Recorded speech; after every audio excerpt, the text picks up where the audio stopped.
Plastic আসলে পরিবেশের জন্য খুব একটা ক্ষতিকারক জিনিস।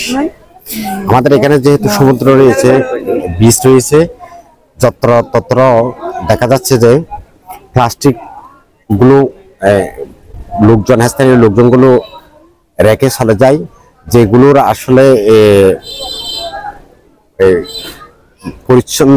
পরিচ্ছন্নতার জন্য কোনো লোক আসলে আমাদের নাই। তো সেহেতু এ ধরনের একটা উদ্যোগটা অসম্ভব সাধুবাদ জানানো দরকার। এটার কারণে দেখা যাচ্ছে যে এই প্লাস্টিক যদি বর্জনের জন্য আমরা যদি মানুষকে সচেতন করতে পারি, তাহলে এটা পরিবেশের জন্য খুবই গুরুত্বপূর্ণ ভূমিকা রাখবে বলে আমি মনে করি।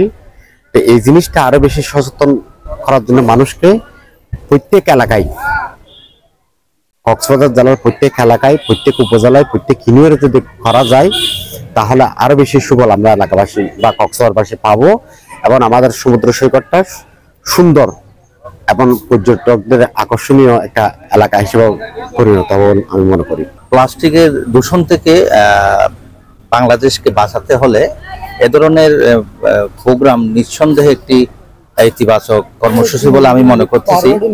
কেননা প্লাস্টিকের বর্জ্যের পরিবর্তে যে পণ্য কেনার একটা যে সুযোগ সৃষ্টি হয়েছে, এটা জনগণের মাঝে ব্যাপক সাড়া মেলেছে।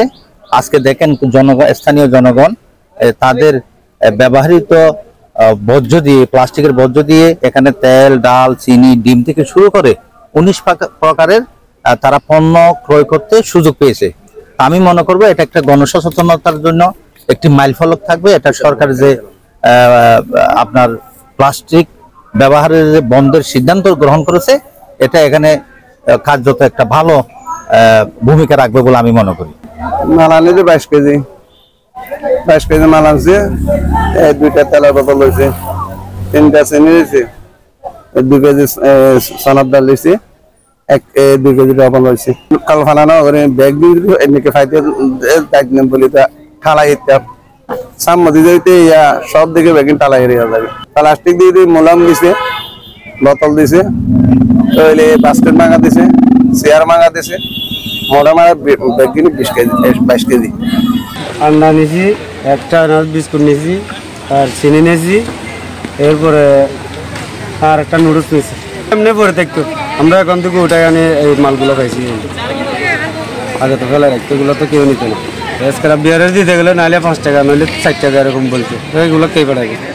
এখন যখন এখন আমরা সুযোগ সুবিধা দেখছি, এগুলো উঠাই নিচ্ছি। ভালো লাগতো যেহেতু বাজার পেলাম, কমপক্ষে এখানে 600 টাকা বাজার।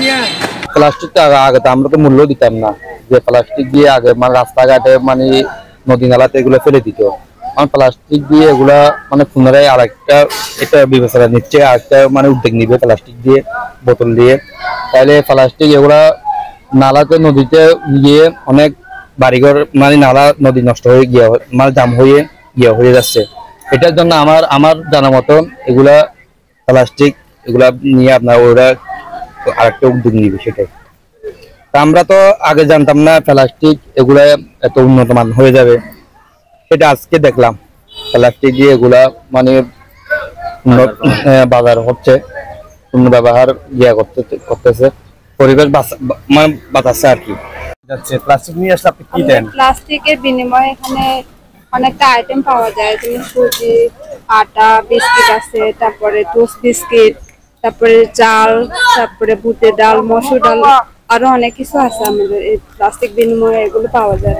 তো এই উদ্যোগটা আমরা অনেকদিন যাবত করে আসছি, ভালো হচ্ছে, মানে ইমপ্রুভ হচ্ছে। আর যে আশেপাশে আমাদের যে প্লাস্টিকের কারণে যে দূষিত করতে পারছে, ওগুলো রোধ হচ্ছে আস্তে আস্তে। তারপরে সাথে যে নিম্ন শ্রেণীর মানুষদের জন্য আমরা কিছুটা সহায়তা করতে পারছি।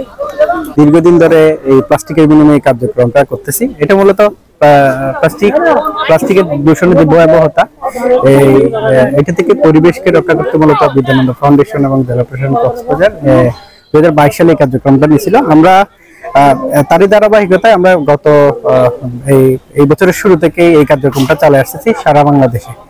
কক্সবাজারে এই কার্যক্রম শুরু করছিলাম, বিশেষ করে আজকে উকিয়ার সোনাপাড়াতে আমরা এই কার্যক্রমটা চালাচ্ছি। এখানে প্লাস্টিকের বিনিময়ে বাজার এই ইনিশিয়েটিভটার কারণ হচ্ছে দুটো দিক। একটা হচ্ছে একদিকে প্লাস্টিক দূষণ থেকে পরিবেশকে রক্ষা করতে পারতেছে, অন্যদিকে হচ্ছে স্থানীয় অধিবাসীরা প্লাস্টিক দিলে আমরা ওনাদেরকে হচ্ছে বিভিন্ন ধরনের নিত্য প্রয়োজনীয় পণ্য ওনাদেরকে দিচ্ছি বিনিময়ে। আমরা কক্সবাজারে যে সংগৃহীত প্লাস্টিক গুলো দিয়ে আমরা যেটা করি সেটা হচ্ছে আমরা প্রতি বছর 2022 সালে আমরা কক্সবাজার সমুদ্র সৈকতে সুগন্ধা পয়েন্টে আমরা একটা প্রদর্শনীর আয়োজন করছিলাম।